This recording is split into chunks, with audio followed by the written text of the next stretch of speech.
Good evening, ladies and gentlemen. Thank you for joining us this evening. This webinar is brought to you by Atara Solutions. My name is Grace and I'm your moderator.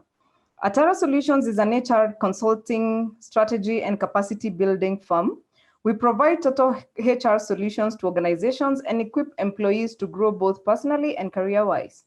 We also seek to educate entrepreneurs and employees to create a better environment. For more details, you can visit our website or send us an email at info@atarasolutions.co.ke. Get It Right with Atara Solutions is a platform that seeks to demystify issues in entrepreneurship and employment. We do this in partnership with the Lego Academy, a software development and capacity building academy. They have their November intake. For those of you who would like to polish their IT skills or gain any other ICT-based skills, you can check out their website at the Lego Academy or their social media pages, again, the Lego Academy, for more details. Congratulations to our winners last week, Mr. Anthony Okore, who won the LinkedIn profile upgrade by Career Management Center, and Sandra Joy, who won her interview coaching with Jane Motisia. Sandra Joy, if you're logged in tonight, please get in touch with me. I saw your hand was the very first one, but I think you had logged out by the time we announced the winner. Please get in touch with me for this wonderful opportunity for you. So tomorrow is my birthday, ha, ha, ha. And I have decided to make it count for more than just myself. And that is why this month we have been giving away gifts for all our audience. We have partnered with different organizations to help us celebrate this great milestone. We have Shishi Naturals, who produce natural beauty products and hair oils.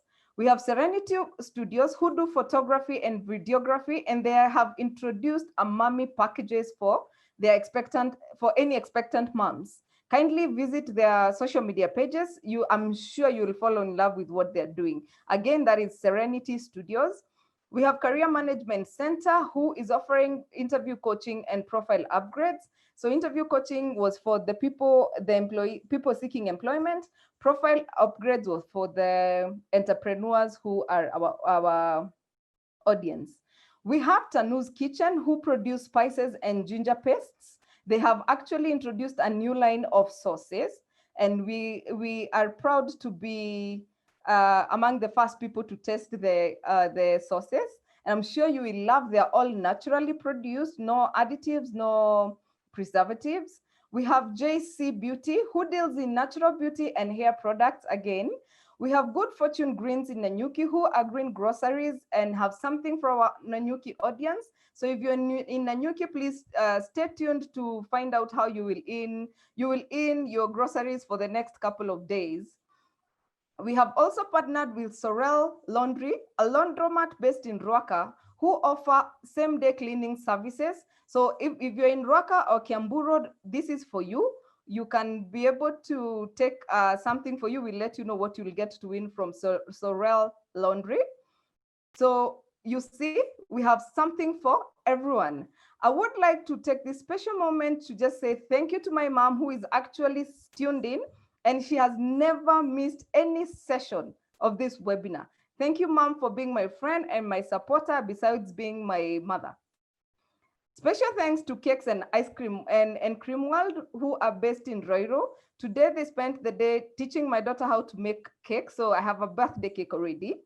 Thank you, Favored Cakes and Caterers, for the surprise cake on Saturday. It was delicious and everyone loved it, including myself. Oh my God, that chocolate. Tonight, as promised, some of you will get a chance to walk away with more gifts. This is our 18th webinar. We started with how to register your business legally. And last week, we were still continuing with our family-owned businesses series, where we were discussing the myths and the maths. If you missed any of these webinars, please visit Atara Solutions YouTube channel to catch up. And while at it, kindly subscribe. Next week, we shall be discussing succession planning. As always, let me remind you why Get It Right with Atara Solutions was started. Did you know that out of all businesses that started, 22% fail within the first year, 30% in the second year, 50% in the fifth year, and 70% do not see their 10th anniversary. This is to mean that of all the businesses started in 2020, they will not make it to, 70% will not make it to 2030, 50% will not make it to 2025, and already, now that we are heading to December, 22% will not make it through this year, and 30% will not make it to the end of 2021. And these are very saddening numbers. And this is why we decided to start educating the masses so that we can change this narrative. I am honored and privileged to introduce our speaker of the day, Mr. Patrick Wameyo, who is a seasoned financial planning expert. He has over 21 years been educating people on financial literacy, as in, if you gave birth 21 years ago, he was still doing this. I was very, very impressed. He possesses experience spanning over 24 years in business strategy management of credit risk aspects of retail, corporate, and investment banking. He is an associate of the Chartered Institute of Bankers in the UK and a certified credit appraiser at Moody's. He is a board member of the Kenya Association of Investment Group and chair of board at Promoting Access to Community Education, Pacemaker International. Hey, my friend, well, I cannot wait to get to your level.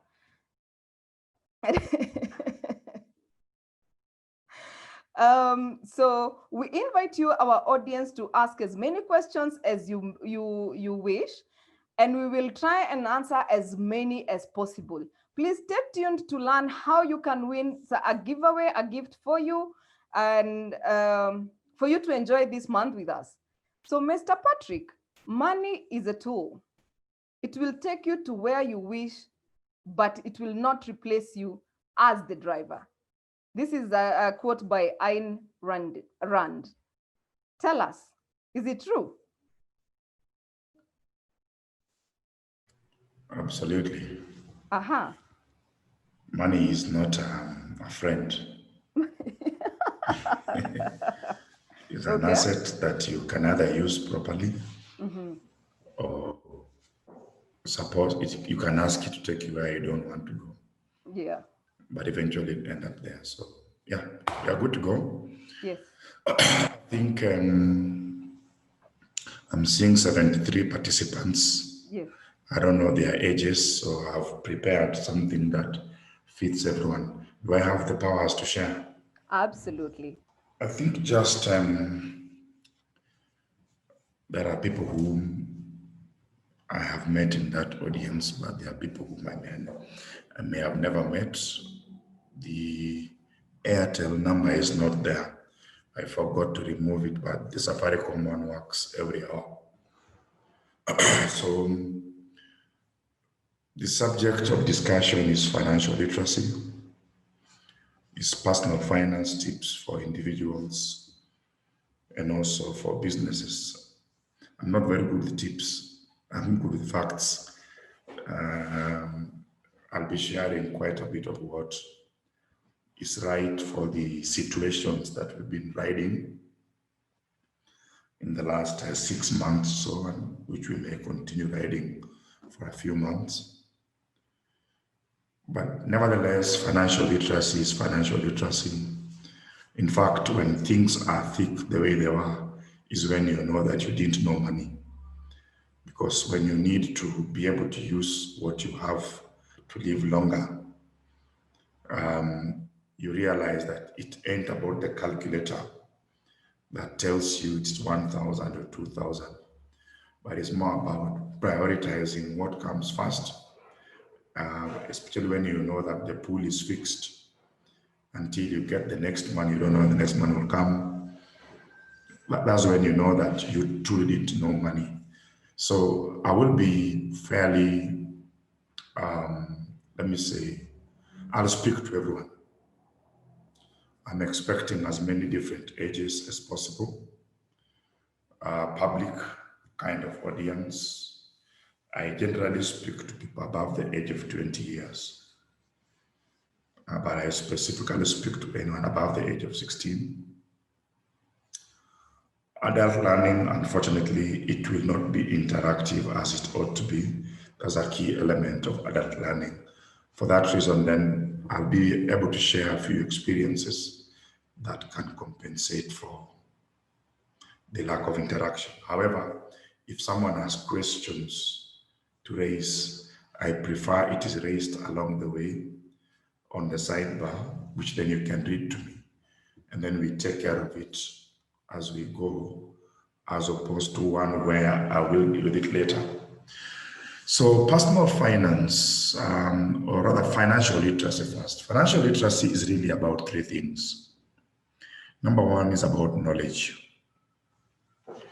And very simply, knowledge is information which you have transformed into an experience. So if you are taught budgeting and then you're taught the principles of budgeting, then you go and practice that budgeting over time and you begin to master a few things. Now you know, it becomes knowledge.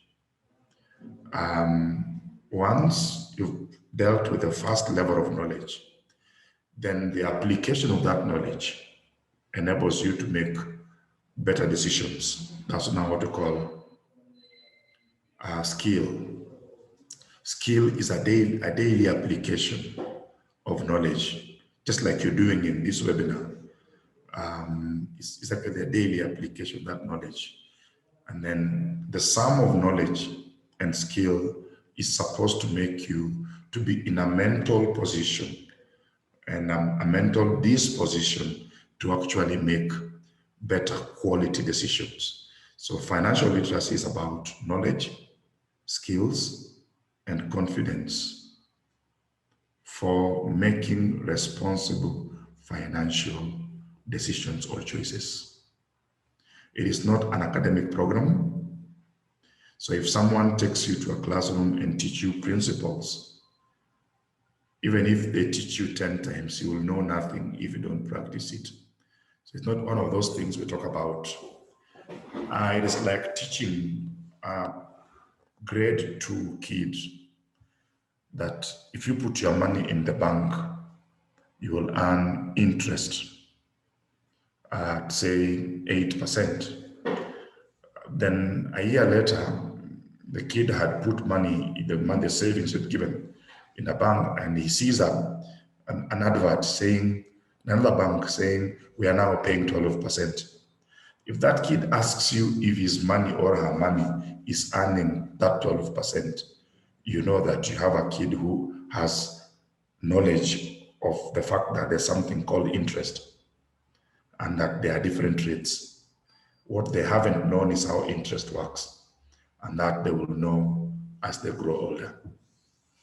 So that the place of financial literacy is of no value or is only of value when knowledge leads to skill and skill leads to confidence in making responsible financial choices. It is not about I have more money or you have less money. It's about efficient after effective. First, effective allocation, then efficiency. Those two things must lead to it. Whether you're investing, you invest efficiently. If you're spending, you spend efficiently. If you're saving, you save efficiently. Now, all the principles or the pillars of personal finance, as you may discuss them, must be efficient. So the first thing that I want to clearly demystify is that financial literacy is not taught in a class repeatedly. It is of no value to attend these sessions 3-4 times without at the end each changing one thing in your life. That is a critical aspect of the definition of financial literacy. So I begin by telling us that our lives are in seasons. You walk the path of life, like I mentioned, from the age around 20. You begin to become responsible for producing money and perhaps even fending for yourself. And the moment you begin to make life decisions, then you daily having to handle money on a daily basis, then you ought to be financially literate. High schoolers and campus students need this information, even if they might not be able to apply it with the practicum, because they already receive some advances in the form of weekly tips from parents, or when you're in campus, like I give my boy money. I would give him money once. I don't give him money every day. I give him my money when I have it. You got to manage the money, spread it over the time until I bring another one there. There's no frequency. So it's not that they don't need it, but their environment of learning is significantly different. But then we start our lives as early as babies down there. All that path, we walk it. A lot of financial learning happens between the first 5 stages. But then the real school of money is one where now you are handling money, someone with a red tie there. At that place now you are dealing with money on a daily basis. I mean, if you arrive from the first 4 stages with 0 skills, and then God gives you a lot of money in the 5th stage, it'll be a disaster. And that we see every day. We see it on the expressions, because all of us express the self through our behaviors. So behaviors is one of the indicators of how much or how well you know or don't know money. Actually, the main indicator at the personal finance level is behaviors. Just what are we seeing?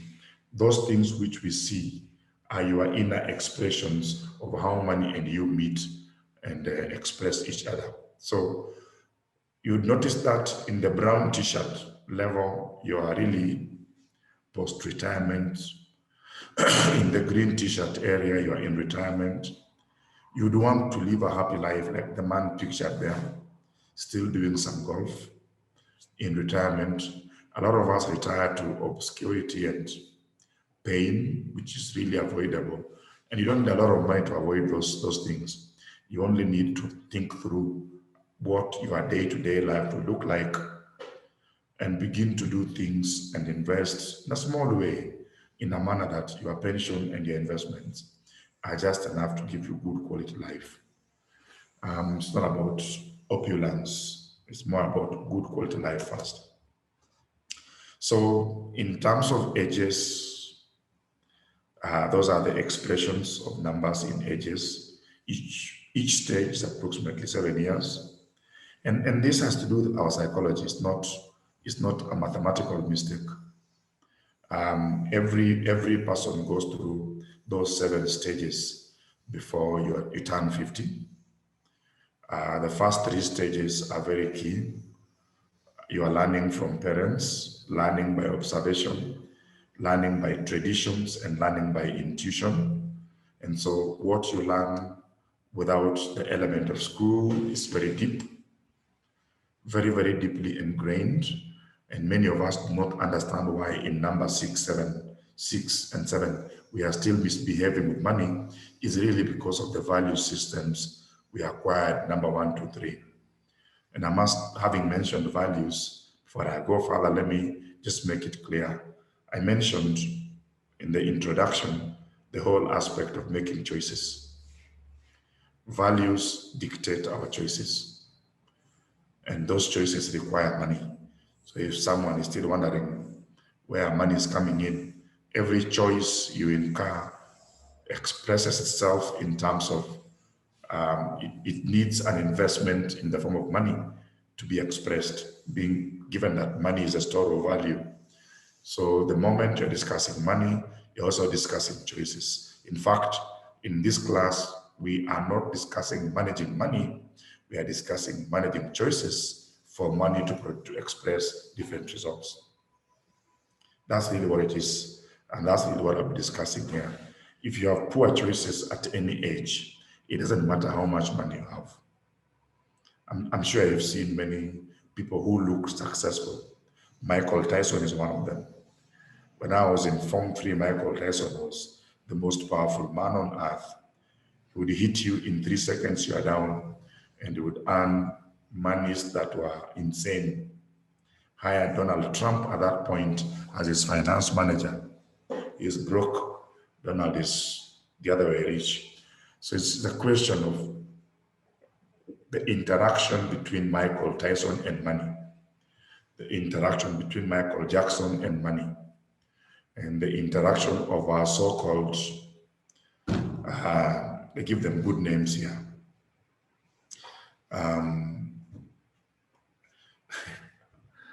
I'll discuss that later. I may annoy some people to leave early. So really the issue here is about doing the right thing in the right age block. That's very key. I'll discuss that. But I must mention that number one, number two, number three stages determine our value systems. And unless we do something on our value systems, we will not understand why money pops up into our system and disappear. Money follows the actions which you take. Money will never leave your bank until you press a 4-pin number. And you'll be pressing a 4-pin number to withdraw money by M-Pesa towards something. So if that something is not a priority, it shall not be one of the things that you wanted to do, yet money has been spent. So let's not blame money. Let's begin to ask ourselves, why do I behave the way I behave? Planning on paper and a discordance with the real life is a choices issue. We all desire to do things in a particular manner, but we do them. The results are the result of what we've done, not what we thought we wanted to do. And I'm dealing with the results that you produce, because that's where the money is. I desired to be in this office today at 6 a.m. and I was here at 6 a.m. I released my report just half an hour before you called me. So I've not left this seat. The result I have produced are those that I did while I was here. They are not those I said I would do. So that's the difference. Now, when you arrive in number 4 or late number 3, late 19, 20, 21, some of us, I began earning money at 19. You start to now deal with money on a regular basis. At that point, you also build a completely new set of habits. Let me begin by saying that in block number 1, you are told about myths. Children are bought in a supermarket, those kind of stories. When you arrive at the red wall between number 1 and number 2, either sides, depending on whether you are a fast grower or a slow one, you begin to now know a new set of things and delete some of the myths you are taught. You are taught, but now you delete them because new realities come to your life. When you're crossing between 14 and 15, you are in you enter what you call the second stage of brain development, and the thinking there is quite different. And I'd urge every person in the audience to go and Google about how the brain works, the 3 stages of brain development, how planning works, what is the place of planning, and how it works, because those ones I will not discuss here, but they are underlying important things that they are available publicly. So Google them. So in the first stage, you're in the first number 1 and a bit of 2, you listen to parents. In 2, you begin to listen more to people who are peers and age mates, competition. And as you arrive in number 3, the brain development stage in that number, end of 2 and early 3, is quite different from the other person. And this is when your son can ask you for $1 billion, Bob, for capital, and you've never seen $1 million. Because when you're wondering, is this saying, if I join Manu and begin to play, I'll earn $1 million a week and wipe away this poverty. The brain is such that they only see things from input and output. I'll not discuss that in depth. Now, when you arrive at number 4, especially end 21 up to 24, we're in the last stage of brain development. We enter a phase called logic. We begin to see the world for what it is. At that stage, we actually crystallize, I think that's the word, crystallize some sets of permanent behaviors. Money is involved in those permanent behaviors. This is the stage when people want to show the muscles, people want to be seen to be going to places, they want to be seen to be successful. You're actually in another very utopia kind of life, but it is okay until you move to the stage of age 28, 29. So what I am saying is that as our hormonal situation is changing, our ability to make different qualities of choices are also changing. And the ideal stage is ideally to arrive in age 22, 28 with some element of awareness. It really helps. If you don't, you will continue with some insanity, financial insanity, until you hit 35. The hormones change again, and this time you burnt money for 10 years. You've lost the most powerful money. Even if you are earning 7 times what you are earning at 22, the price of things or investments are very high.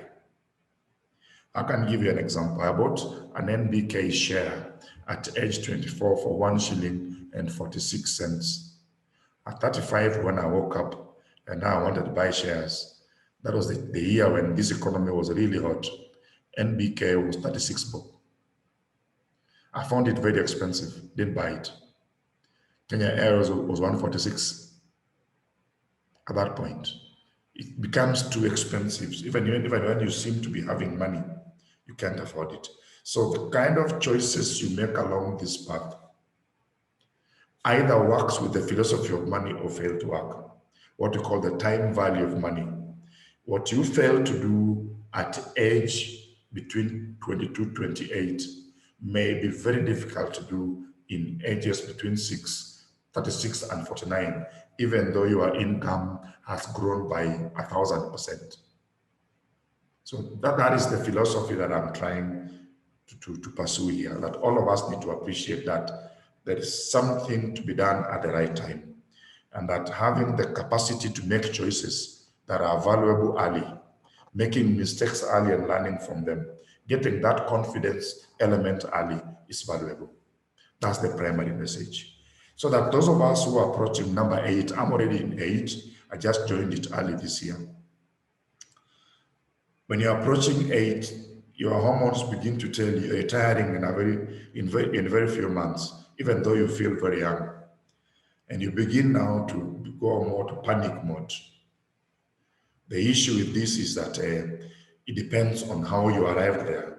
Those who had sorted themselves in number 4, 5, and 6 are leveraging. Those who missed things in number 4, 5, woke up at number 6, really begin investing in number 7. And by that time, you're also experiencing the highest costs of your life. Your children are in campus. That section says children are graduating.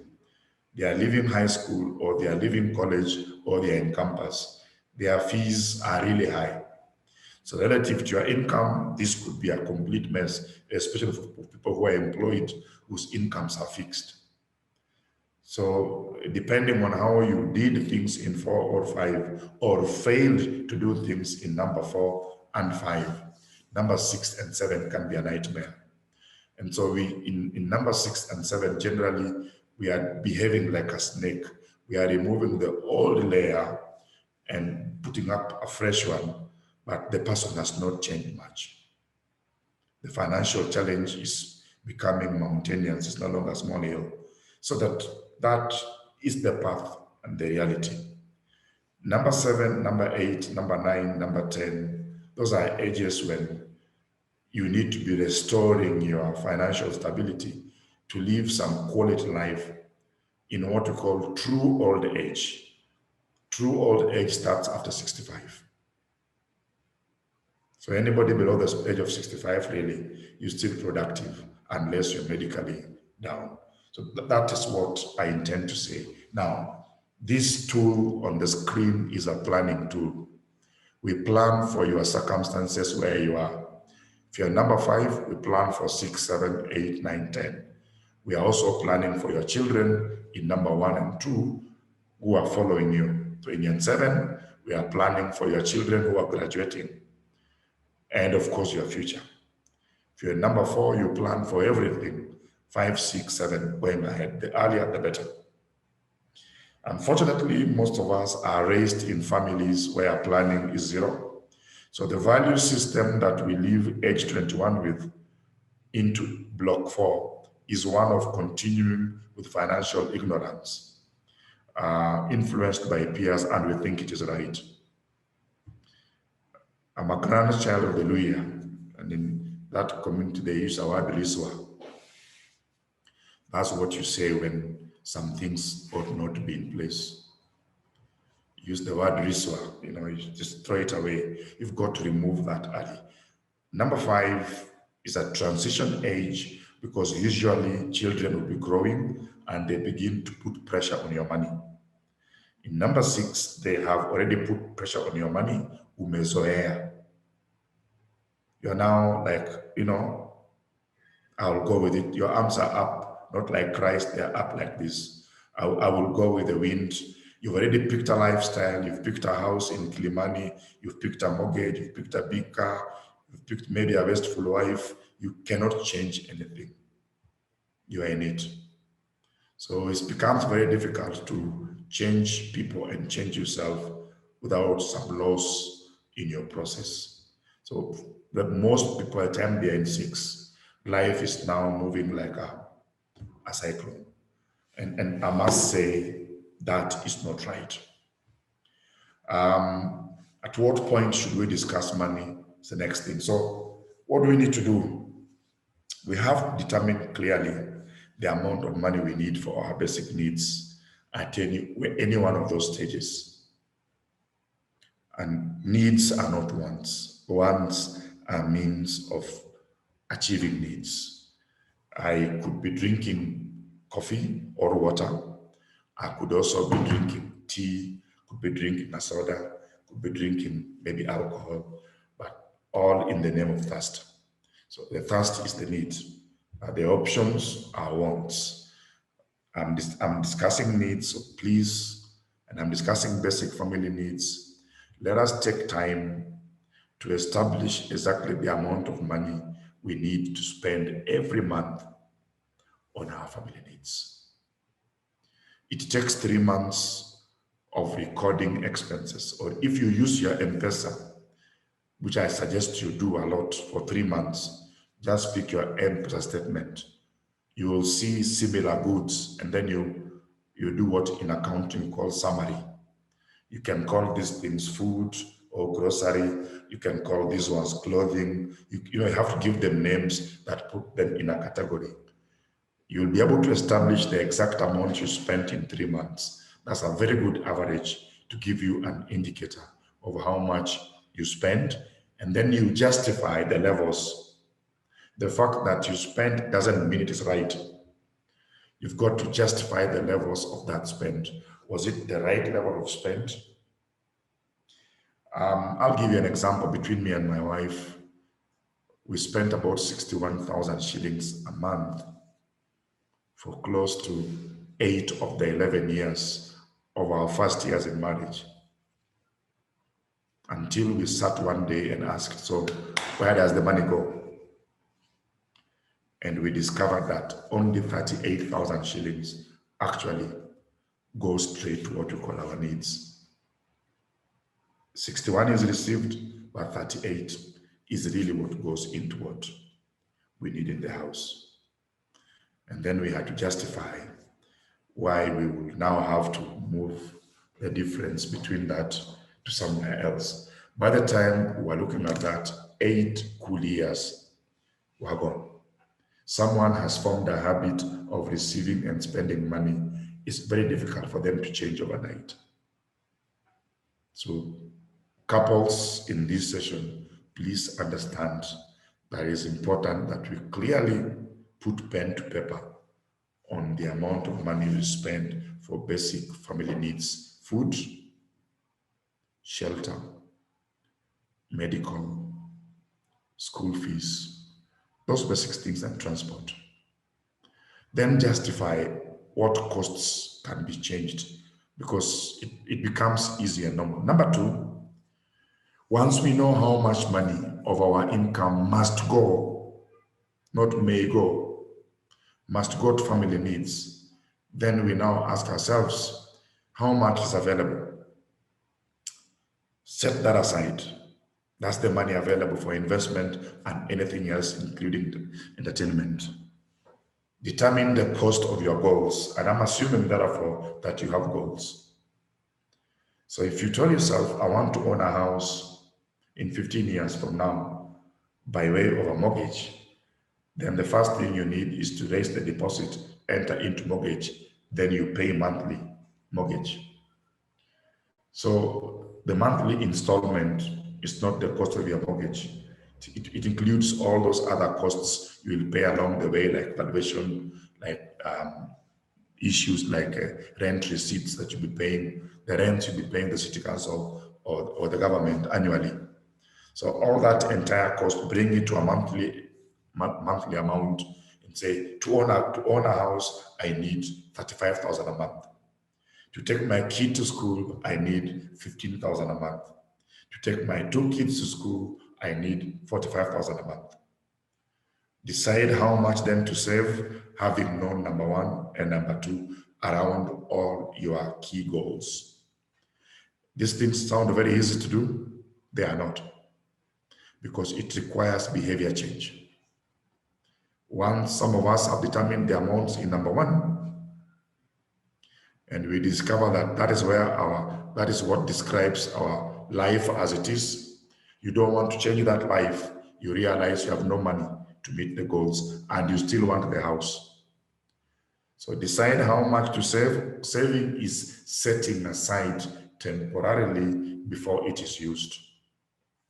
Then how much to go towards paying off debt where any debt has been borrowed to supplement your goals. And of course, how much to invest if the goal is an investment. Decide the timings. When does what happen? It's not a story, it's a decision. So when you say it is from 1st of November, let there be a standing order. If it need be, let there be something that moves the money physically. The average person, who is the person they call mwananchi wa kawaida, thinks, puts things on paper, but never commit lifestyle to it. So there's a discordance between what they say they want to do and what they actually do. So I go back and say, when all these things are said, what will make a difference is what you actually do. Along the way, you realize the income you have is not adequate to meet some of the goals. You must ask yourself, what am I spending money on that is coming to an end, like a loan? When is it ending? The debt must be known in advance, so that the day that loan ends, that money is switched to where it's supposed to go. Because otherwise, money left to flow into your normal lifestyle disappears very quickly again, and you're wondering what happened. That is typically what life is. And I'm at 50. I don't think there's any more lessons I need to be taught about living a full life. I'm a Luo. I've lived like a young rich Luo. When I was really young, I've committed all financial sins. There's really nothing that I am learning to do today except how to retire. The mistakes here I have made for 24 plus years, married with a family in most of those 24 years. It's not news to me anymore. The element of budgeting is basically an allocation of money to your goals. Let's simplify this. If you don't have goals, you'll still allocate money, but you'll allocate money to activities that please you. As a young man, a lot of things pleased me. One was driving fast cars, and my employers only tried to give me first class access to first class places. So very quickly, I found myself driving fast cars to first-class locations. To meet people who are running factories. I was running my life on a payslip. It took me 16 years to discover that this nice looking life has a cost to it, which was time, not the money itself. The cost of the things you did not do. In our times, getting a flat would take you 2 years. Locating a flat in Nairobi would take you 2 years. Today we have flats everywhere. So we had excuses. You have no excuse. So key thing is the moment you've allocated goals, allocate money to it. Allocate what you have. If it is not fitting, still allocate it. As long as I said earlier, which monies are resting soon, you add it to them. Family budget is that component of the budget for the family needs. Of course, the development budget is the element of the budget for your development goals. But having done the allocation of incomes across the budgets, then we must carry on the behaviors for living within it. That bullet number 2 in red, blue section reading, living within the budget is a behavioral. It's an adjustment and acceptance, Mr. and Mrs. accepting to adjust to a new level. It's not Mr. only, it's not Mrs. only. Children will always follow tune. That budget must be aligned to your stage of life. Are you in number 4, 5, 6, 7, or 8? Each of those stages have got different expectations. In some of them, we must take on more pain, especially in number 5, 6, and 7. That pain will be increasing as your children leave you. Until they leave you, the pain can only be at the peak. You won't have much of your income if you are salaried until your kids have begun to leave you. Otherwise, kick them out as early as possible. Through, of course, good support in terms of mental training and financial support. So those 3 things in blue mean a lot more than what they say on the face of it. Allocation is straight allocation. But once you've allocated, you don't breach.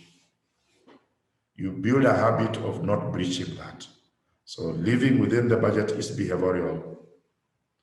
You run the budget in the manner that it suits your present circumstances. And those circumstances will change, as I mentioned. Those in number 5, I go back to those numbers I'm mentioning. Those in number 5, 29, 35. Today, these are the people you find in the apartments. I'm not abusing them, I was there. We did have apartments, but we had some addresses where we died to, basically we are dying to live in. There's nothing wrong. This is the age when you judge each other by the face of things, how things look like. So if you lack wisdom, your environment pushes you very hard. Number 5 and 6 are very regretful years because you leave them usually for others if you lack wisdom. In number 7, whether you like it or not, you will wake up.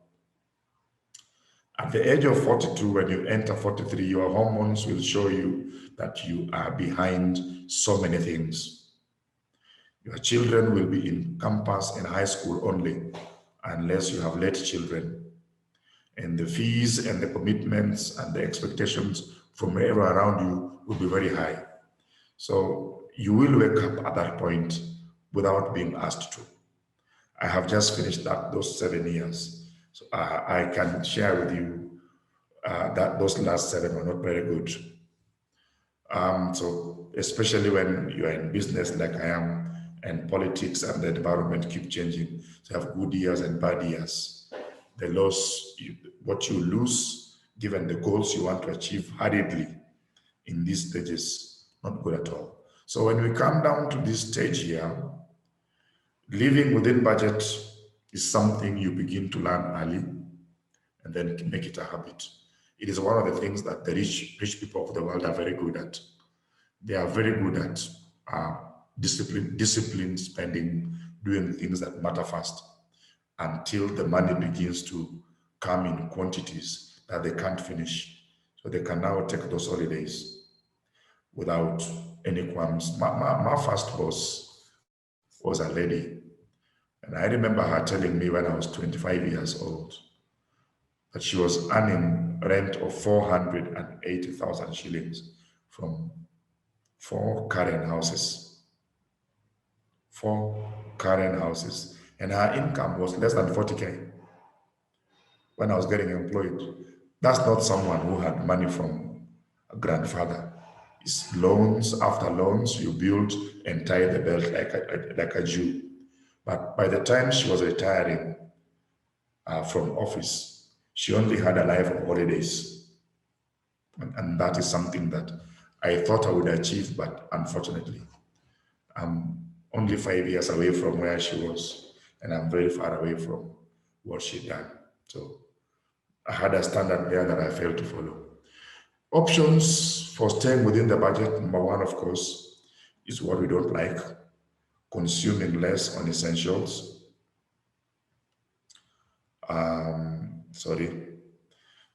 Parties, festivals. As I said, ages number 5 and 6, this is something you naturally find yourself in. That age when everyone around you is wedding, this is not a very easy statement for you. Lower expenses on life events. We are in the age where nowadays we take a Barclay loan to wed. So it's not something really wrong, but yeah, you are lengthening your troubles. So save enough to buy necessities in large quantities and at low prices.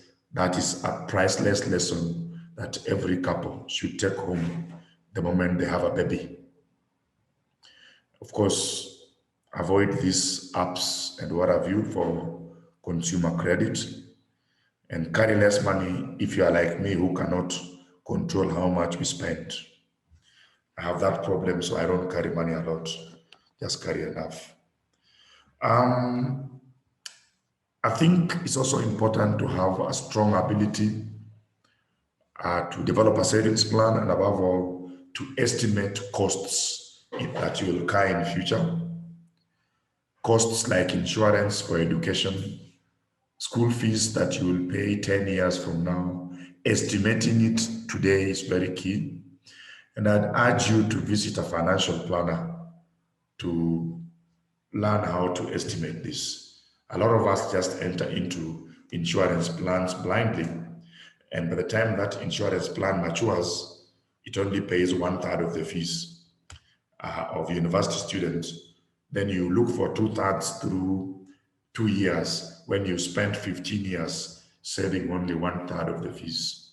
So it's good to sit up with a financial planner to develop a financial plan, to develop an execution plan in which you know exactly how much are you likely to spend. I can tell today, I have a grade 1 child, my last born, and she needs approximately 4.6 million on the lower end to clear the balance of her education between now in very middle class schools. These are not high class schools. These are very middle class schools, both primary and what you call the equivalent high school.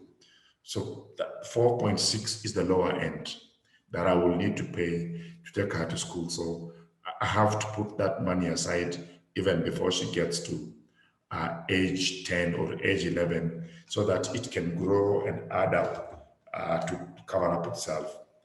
Perhaps just to say that, not that, yes, spending money is really about prioritizing. Like I mentioned earlier, the goals. And then once you have those goals, which ones come first? I must say that there are those things we call regular expenses, which we spend month in, month out. Then there are those animals that we call irregular expenses, and they can really destabilize you. Particularly the one that is associated, or those that are associated with aging parents. I have aging parents, and I can tell you they can be very expensive medically. Only their medical is really expensive. In old age, disease is not malaria. Disease is not what we are used to. Disease is really dealing with very serious organ failures. And so spending is something that we need to be smart at, create good behaviors, good patterns, the disciplines, Mr. and Mrs. It's not one person spending well, the other spending badly. It's about trying to come to, something uniform. And above all, I must mention that we must stop borrowing for anything else but for development. A lot of borrowing pull you back a lot because you have eaten your future income in advance. So the more you borrow, the more your future income drops when indeed the cost of living is rising. So that mismatch between increasing cost of living and the actual available income is dropping, even though the income on paper is high, is the reason most people in employment who have access to loans struggle to develop themselves. And it's something we can't discuss adequately in our 1 hour session. I want to speak about money for entrepreneurs a bit, because I was also talking about there are people who are in business. And in business, what is key is what we call the cash cycle, managing the cash cycle very carefully. What do I mean by a cash cycle? Is really between using money to buy assets for sale, which you then sell and collect money, initially first as debtors, then you collect them back to cash and take the cash back to that cycle. Now, for business, that is very key. Small or big, the management of the number of days of debtors, how long are you taking to collect the money? How long are you taking to sell the products? And just how much profit are you making in each cycle is very key, very, very key. So I think I want to answer most of your issues by way of questions so that we are able to add value to each other. So can I hand back this to you to lead the guide that? Yes, please. Yes, good. Thank you very much. That was, I think it was eye-opening for most of us. And we're looking at the ages we are at and we're thinking, oh my Lord, I need to put my house in order. And probably to shed more light, we will ask questions. So for the people who are joining us, we still have the giveaways as promised for October, and probably this might go on until November. We are yet to see. But yes, for the question for this week is, Shishin Naturals has been a speaker in our webinar. I repeat, Shishin Naturals has been a speaker in our webinars. When did she come in? And if possible, can you remember why she started the business? All these answers are always on our YouTube channel. But yes, Shishi Natural has been a guest on our webinars. So what was she speaking about? And can you remember why her business started? The person who gets this right will actually walk away with a gift hamper from Shishi Naturals for your natural hair and beauty products. And the men are asking, does that apply to men? Yes, please. Your sisters, your own natural hair could use her products. So yes, so that question goes to all of you, and we are looking out for the question, for your answers. And now we go to take the first question, which was by Lucas. Sorry. By an anonymous who away P30. What do you do when 80% of your wealth at the stock market has been eroded courtesy of COVID-19? Well, that is an element of risk management that failed. And I'm not saying you failed as a person, but when you carry assets, when you own assets, number one, the assets must match your age, what you call your age profile. So shares are typically for young people. When I say young people, it should be anyone below the age of 45. Those are people who can carry a lot of shares in their portfolio. because they have time to recover. So when a stock market dives like ours has happened, or indeed the global stock market has dived out of confidence issues, this is not loss of a business. This is confidence. Of course, if you are carrying a share of a company which has collapsed, then it is worth zero. But if you're carrying shares of businesses that have lost market share because of change in market situation, and they are businesses that are well managed, underline well managed, then those businesses have a life, can come back, and in a very short while, you'll have your full value back. So shares are not an asset for everyone. Shares are an asset for people who are young, because you can carry a share for between 7 and 15 years when the value has not changed. Substantially, because the company is not doing well. I'll be frank with you. I don't mean to be negative, but if you look at the circumstances in which Kenya Airways is today, it might be a while before Kenya Airways come back to the performances it used to have.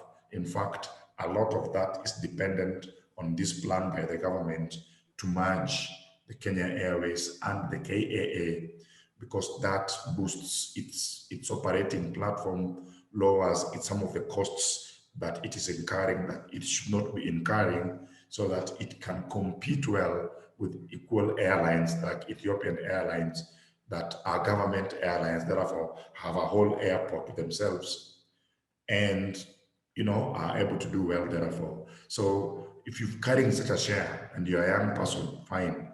If you are carrying the share and you're a man of my age, you will have to leave that share to your son, because really it might not be a share that you can see 5 years through with it turning around to the level that you can sell it for profit.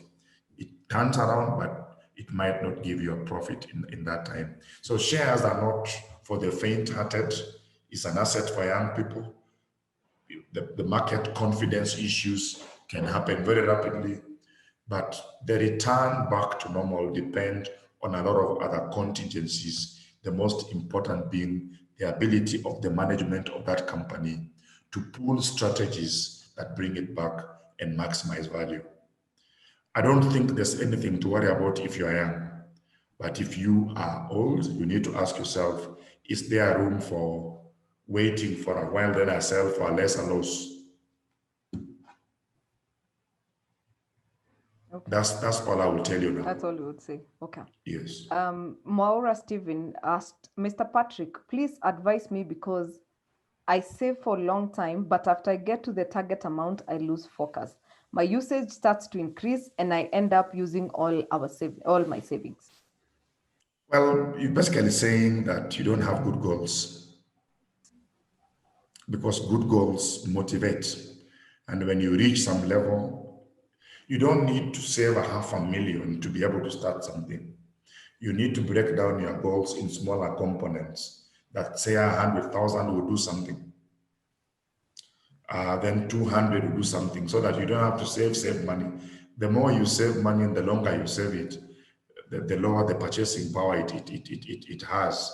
So you want to have goals that are motivating you to ignore the money in the bank. That's important. Number two, break down your goals in a manner that a substantially small amount can start doing something, so you don't wait forever. Number three, you can hold money in forms which you cannot sell. Cannot withdraw. For example, if you have $500,000, why not put half of it in something like a share which you can't eat, as long as you buy what you call a marketable share that is substantially liquid. And those are what you call mature shares, like breweries or BAT that pay dividends. Those ones you always sell almost very quickly. So you put money in a form which you can't attack. And then also begin to teach yourself how to see money without attacking it. I will tell you how at the end. Okay, because I didn't realize it was already 9 o'clock. Well, don't worry about mine. If people are worried, it's okay. We are Okay. finishing in a few minutes. Okay, sawa. Lisa Molo. Hi, Patrick. I wanted to ask, how do you go about financial wellness from number 5 to 7, especially if I did not get a well-paying job on time and all investment, considering the level of unemployment in Kenya today? It is not how much money you have. It is pursuing goals that can work with what you have. You may never have some money. The fact that you didn't have a well-paying job early doesn't mean that if you had it, you would have been different. If you didn't have a plan when you didn't have a well-paying job, you still don't have it today. So fix the plan element and then begin to apply money. Yes. What do I mean by applying money? Buying assets that can produce income. If you need to know what to do, get a financial planner, then thread out what you can do practically. Because in this kind of 1 hour, we can discuss you as a person. But there's a lot of profiling that has to be done for you. Yeah. Okay, Antonio Corey is asking, what is the correct age to commence your family life? That is, have kids and plan for their education adequately. I'm not a social advisor, but I'll say something now because you've asked me as Patrick, not as a financial advisor. Yes. If you looked at the age in number 4, you will notice that if you had your first boy or girl at 28, by the time you are 50, they'll be 22, graduating. Yeah. So if that can give you some indications, that should lead to know that if you can start according, of course, to when you have ability to run a family, but that number 4 is the age to start. If you don't start in that age, then the children have to be a bit closer because education is not going to be very friendly to you. So the ages need to be very far. The more you take longer to start, the closer they will be. But most of us postpone marrying or postpone having children, but don't make money that you use the money to raise them when they are now there. We enjoy ourselves. So now when we begin to produce children, we also lack the money to keep them. That's a misnomer. That's a bit of an African behavior, and it's really wrong. Yeah. Excellent. And we have a winner of our question today. Posa Aswani answered at 8:59 p.m. She said Shiko came on board on 30th of June. Her son had eczema that pushed her to start. Congratulations, Posa Aswani. We shall figure out how to make a delivery to you. If you're in Roka, please raise up your hand. If you're in Roka, please raise up your hand. You're going to get a free duvet cleaning. If you're in Roka or on Kiambu Road, you will get free your duvet cleaned for free at Surreal Laundry. So if you can raise up your hand, this will be yours. And again, our last question of the day will be, when is it a good time to slow down on major loans? Isn't personal health also a key ingredient to good discipline and success? Major loans, major is the word, are development loans. The best time to borrow is when you're young. Borrow a lot, borrow to invest. The more you begin to get older, you borrow against the cash flow from your assets, not from your cash flow. Life begins to become very funny. I was hit by stroke 3 years ago. I was as healthy as I look. So life begins to get a bit dicey as you move toward the advanced ages, which is not very good loan. So if you can borrow in the early ages, the better. More of your borrowing power in the older ages will be supported by cash flow from the assets you already own. Okay. Yeah. Very good answer. And then I haven't managed any investment above age 35. How do I even start to grow now? Not made an investment. If I haven't made any investment above the age of 35, how do I start to grow my little savings? And I think the first thing is always to have a plan. Develop a plan. Sit with someone, develop a plan, because your challenge is not what you have not done. Your challenge is that time will begin to make you begin to behave in under pressure. So you need to begin to know how to do things in small ways with what you have, so that you don't hurry somewhere. But the challenge is you come to an age where now you feel like I should take the whole salary to investment. It can't happen. So sit up, develop a plan, then begin to respect it. You cannot jump from the top of a cliff into the deepest point of the hole. You jump the nearest level, otherwise you break all the bones. Yeah. And that philosophy must be applied in your financial plan. Okay. Because I think that went ahead with Zachary, who is asking, is it advisable to invest in money markets? Money market is not an investment, it's a savings instrument. When you put money in money market, let me say this, a money market instrument is intended to maintain the value of what you've put in it. You put in this cup, you get this cup plus interest. You never lose anything. So it's not an investment. An investment risk goes in, so the value can go up or go down. Any asset which you buy whose value can go in or down, up or down, that's an investment. You now have to manage the downs and maintain the ups. And so being in a place of knowing or knowledge then become important, because you know what times would this asset be going upwards and at what rate. If things begin to go down, how do I stop it from going out?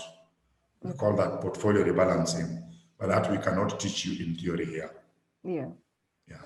And we have Esther Wangai, who is asking, is the facilitator available for individual financial planning consultation?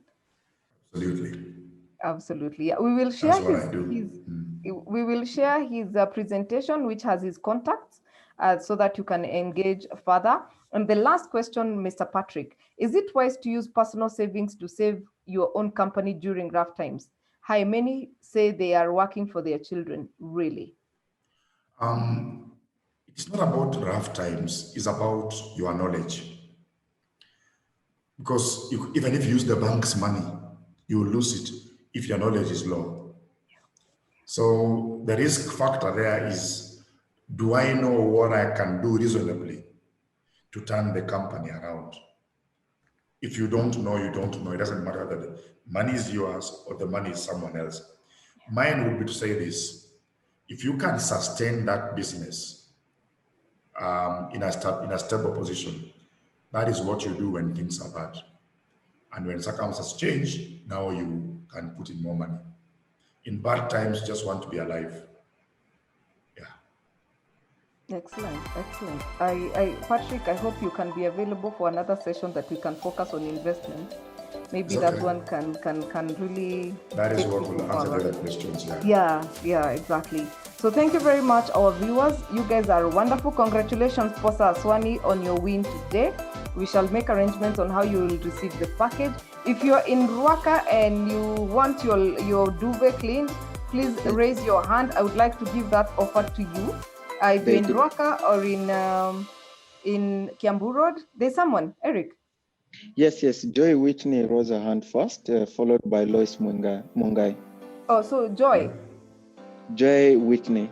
Joy Whitney, please get in touch with me. My email address is grace@atarasolutions.co.ke. Please get in touch with me and you're going to get this chance. Lois Monga, you can also get in touch with me and we see how to arrange. Congratulations, our winners of the day. Thank you, Mr. Patrick. I think he's on phone. This great discussion is brought to you by Atara Solutions in partnership with the Lego Academy. We have lots and lots of giveaways for you, so kindly keep tuning in. This is a beautiful, beautiful month. Oh yeah, it's my birthday tomorrow. Anyway, this has been a very, very good session. Thank you, Mr. Patrick. We've really learned a lot. Thank you, the Lego Academy, our IT partners. Thank you, Serenity Studios, for the photo shoot. You guys are awesome. I love your work. Kindly go to Serenity Studios and see what they're doing. Special appreciation to Simon Wachira and Alex Mwangi. Thank you very much, our audience, for tuning in tonight. As always, it's a pleasure. We shall definitely bring in Patrick again for a discussion on investments and probably answer the remaining questions. Do not forget to tune in to Pearl Radio 96.9 FM in Nairobi. Again, 96.9 FM in Nairobi. And I would like to say thank you to my mom who is tuned in and has never missed any of our sessions. Thank you, Mommy. Special thanks to Cakes and Ice Cream World who baked our cake today. Oh yeah, they are teaching my daughter how to bake. Thank you very much. Thank you, Favored Cakes and Caterers, for the surprise cake on Saturday. It was delicious. My name is Grace Nzula. I am a trainer and HR consultant with Atara Solutions, and I have been your host. Please follow us on Instagram, Atara Solutions, like our Facebook page, Atara Solutions, subscribe to our YouTube channel, Atara Solutions. Like promised, we shall have the recording of this session on the channel probably by the end of the week. See you next week, same time, same place, as we look at succession planning. From all of us, it's good night.